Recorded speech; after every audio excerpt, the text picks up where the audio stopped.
आप हैं निष्कर्ष भारत के साथ और मैं हूं मनोज चतुर्वेदी। देखिए, आज रामविलास पासवान की 78वीं जयंती है और हम आपको बता दें कि कांग्रेस के व्यंग पॉलिटिक्स से उबकर रामविलास पासवान ने अपनी पार्टी बनाई थी, लोक जनशक्ति पार्टी। जी हाँ, लोक जनशक्ति पार्टी बनाने के पीछे रामविलास पासवान का क्या मकसद था, आपको जरा बता देते हैं। हम दलितों के नायक कहे जाते हैं भारत की सियासत के मौसम वैज्ञानिक समाजवादी नेता रहे रामविलास पासवान के नाम के पहले कुछ ऐसे ही उपनाम लगाए जाते हैं। बिहार के खगड़िया जिले के छोटे से गांव सहबन्नी से लुटियस दिल्ली के बनाए 12 जनपद तक के सफर में इस बेटे ने कई रिकॉर्ड अपने नाम किए। बिहार पुलिस में डीएसपी बनने का सपना लिए गांव से शहर आए रामविलास पासवान ने कांग्रेस के एक नेता के व्यंग से चुनाव लड़ने की ठानी। जिद ऐसी कि सबसे ज्यादा वोट से जीतने का वर्ल्ड रिकॉर्ड अपने नाम किया।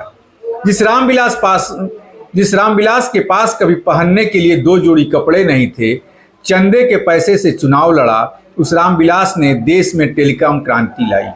हाजीपुर शहर की तस्वीर बदल दी, सियासत को इस तरह सूंघा कि हर सरकार में मंत्री बनते गए। 6 प्रधानमंत्रियों के साथ काम करने की उपलब्धि हासिल की। आज उनकी जयंती पर रामविलास पासवान से जुड़े कुछ रोचक तथ्य हम आपको बताते हैं। कांग्रेस नेता के व्यंग से आहत डीएसपी की जगह विधायक बने। पासवान के पॉलिटिक्स में एंट्री की कहानी बताते हुए कुछ लोग कहते हैं कि रामविलास पासवान का चयन डीएसपी के पद पर हो चुका था। वे ज्वाइनिंग से पहले अपने दोस्तों के साथ मस्ती में व्यस्त थे। तभी खगड़िया जाने वाली एक ट्रेन में अचानक उन्होंने अपने नाम का व्यंग होते सुना। ऐसा करने वाले कांग्रेस नेता मिश्री सदा उनके साथी थे।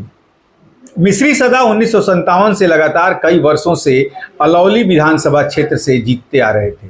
ट्रेन में मिश्री सदा के समर्थक उन्हें बता रहे थे कि इस बार संयुक्त सोशलिस्ट पार्टी अलौली से किसी पासवान नाम के लड़के को टिकट दे रहा है, जो अभी डीएसपी बना है। कल का लौंडा आपको चुनौती देगा। तब मिश्री सदा ने जवाब दिया था कि चलो, पिछली बार 40,000 से जीते थे, इस बार 80,000 से जीत जाएंगे। मिश्री सदा की यही बात रामविलास पासवान को खल गई। उन्होंने ठान लिया कि अब वे चुनाव लड़कर ही मानेंगे। ट्रेन से उतरकर वे सीधा संसोपा के नेता से मिलने चल दिए। उनकी मुलाकात संसोपा के लक्ष्मी नारायण आर्य से हुई। रामविलास के सामने अपनी दुविधा रखी। लक्ष्मी नारायण ने जवाब देने की जगह पासवान से सवाल किया, तुम गवर्नमेंट बनाना चाहते हो या सर्वेंट? इस एक सवाल से पासवान के मन की सारी दुविधा खत्म हो गई। तभी तय किया राजनीति में आना है। उनके इस फैसले के बाद सबसे बड़ी चिंता उनके पिता को हुई। उन्हें डर सता रहा था कि उनके डीएसपी बेटे का पूरा करियर समाप्त हो जाएगा। बिहार में मध्यावधि चुनाव की तैयारी चल रही थी। रामविलास पासवान संसोपा के मुंगेर जिलाध्यक्ष रामजीवन सिंह के पास चुनाव लड़ने की इच्छा जाहिर की। पहले रामजीवन चौंके, लेकिन इनकी साफ गोई से प्रभावित भी हुए। मुंगेर जिले के विधानसभा क्षेत्रों के टिकट बंटवारे को लेकर जब संसोपा के कार्यालय में बैठक हुई तो अलौली क्षेत्र से पासवान के टिकट पर फैसला सर्वानुमति से ले लिया गया। रामविलास के बचपन के मित्र रामलखन साव ने बताया कि उनके डीएसपी बनने से गांव में जश्न का माहौल था। जब चुनाव लड़ने की सूचना मिली तो सभी लोग उन्हें जीत दिलाने में जुट गए। पासवान के प्रचार के लिए गांव वालों ने मिलकर चंदा जमा किया। उसी पैसे से रामविलास ने कुर्ता पैजामा सिलाया था। पासवान खुद साइकिल से गांव-गांव घूमकर अपना प्रचार करते थे। रामविलास पासवान की जिद की जीत हुई और पहला चुनाव रामविलास पासवान 700 वोट से जीते थे। उपचुनाव जीतने के बाद संसोपा ने पासवान को 1972 विधानसभा चुनाव में अलौली से अपना कैंडिडेट बनाया, लेकिन इस बार ये मिश्री सदा से हार गए। साल 75 आया, देश में आपातकाल लगा तो पासवान को गिरफ्तार कर लिया गया। जेल से बाहर आने के बाद जनता दल ने उन्हें 77 के चुनाव में हाजीपुर लोकसभा क्षेत्र से अपना उम्मीदवार बनाया। यहाँ वे रिकॉर्ड 4 लाख वोट से जीतकर विश्व रिकॉर्ड अपने नाम किया। उनका नाम गिनीज बुक ऑफ में दर्ज हो गया। वरिष्ठ पत्रकार प्रवीण बागी कहते हैं कि साल 1998 का था जब लोकसभा में विश्वास प्रस्ताव पर मतदान हुआ तो 1 वोट से एनडीए की अटल बिहारी की सरकार गिर गई। वह 1 वोट रामविलास पासवान का था, जो एनडीए के समर्थन से ही जीतकर लोकसभा पहुंचे थे। इसके बाद जब चुनाव हुआ तो अगली सरकार में वह एनडीए में शामिल हो गए। एनडीए कैंडिडेट के रूप में चुनाव लड़ा और मंत्री भी बन गए। प्रवीण बागी कहते हैं यही कारण है कि लोग पासवान को राजनीति की अवसरवाद की राजनीति भी कहते हैं। साल 2000 आया, रामविलास पासवान अब टिकट के लिए किसी दल के नेता की तरफ देखने की बजाय अपनी पार्टी का सुप्रीमो बनना तय कर लिया। उन्होंने अपनी पार्टी बनाई, नाम रखा लोक जनशक्ति पार्टी। उसके बाद उन्होंने कभी पीछे मुड़कर नहीं देखा।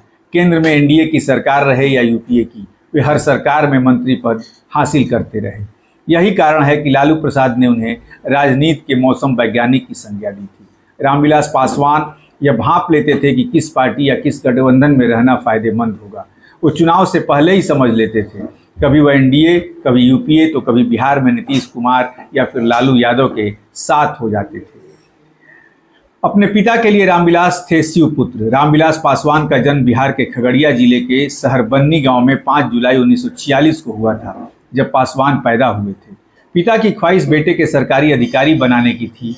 यही कारण है कि स्कूल की पढ़ाई पूरी करने के बाद उन्होंने आगे की पढ़ाई के लिए गांव से दूर खगड़िया शहर भेजा। रामविलास पासवान की जीवनी। रामविलास पासवान संकल्प, साहस और संघर्ष में प्रदीप श्रीवास्तव लिखते हैं, गांव से शहर पहुंचे रामविलास पासवान को तब सिनेमा देखने का नया शौक चढ़ा था, लेकिन पास में इतना पैसा नहीं होता था कि वो सिनेमा हॉल की टिकट खरीद सके। पासवान की जीवन में प्रदीप श्रीवास्तव लिखते हैं कि इनके कंधे पर घर की जिम्मेदारी के साथ छोटे भाइयों की पढ़ाई की जवाबदेही भी थी, इसलिए राजनीति के बजाय इन्होंने पहले नौकरी तलाशनी शुरू कर दी थी। देश की राजनीति में इतना लंबा समय गुजार चुके रामविलास पासवान की निजी जिंदगी लगभग पर्दे में ही रही। पासवान ने 2 शादियां की थी। उनकी पहली शादी बचपन में हो गई थी। पहली पत्नी राजकुमारी देवी आज भी सहरबन्नी गांव में रामविलास के पैतृक आवास पर रहती हैं। राजकुमारी देवी ने बताया कि जब वह 7 साल की थी तभी उनकी शादी रामविलास से हुई थी। शादी के 15 साल बाद गौना हुआ और रामविलास राजकुमारी को अपने घर ले जाने के लिए आए थे। उस वक्त वह बैलगाड़ी से अपने ससुराल आई थी। शादी के कुछ महीने बाद जब रामविलास पासवान अपनी दूसरी पत्नी के साथ अपने घर आए तो राजकुमारी से आखिरी बात यही कही कि उन्हें एक पढ़ी लिखी पत्नी चाहिए थी। राजकुमारी और रामविलास का आखिरी आमना सामना 2015 में हुआ था, जब वह अपने पिता की बरसी पर गांव आए। मैं रामविलास पासवान ईश्वर की शपथ लेता हूं कि मैं विधि द्वारा स्थापित भारत के संविधान के प्रति सच्ची श्रद्धा और निष्ठा रखूंगा। मैं भारत की प्रभुता और अखंडता अक्षुण्ण रखूंगा। मैं संघ के मंत्री के रूप में अपने कर्तव्यों का श्रद्धापूर्वक और शुद्ध अंतःकरण से निर्वहन करूंगा तथा मैं भय या पक्षपात, अनुराग या द्वेष के बिना सभी प्रकार के लोगों के प्रति संविधान और विधि के अनुसार न्याय करूंगा।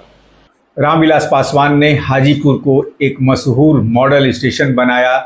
हाजीपुर को सब कुछ दिया। रेल मंत्री रहे तो हाजीपुर को जोन बना दिया।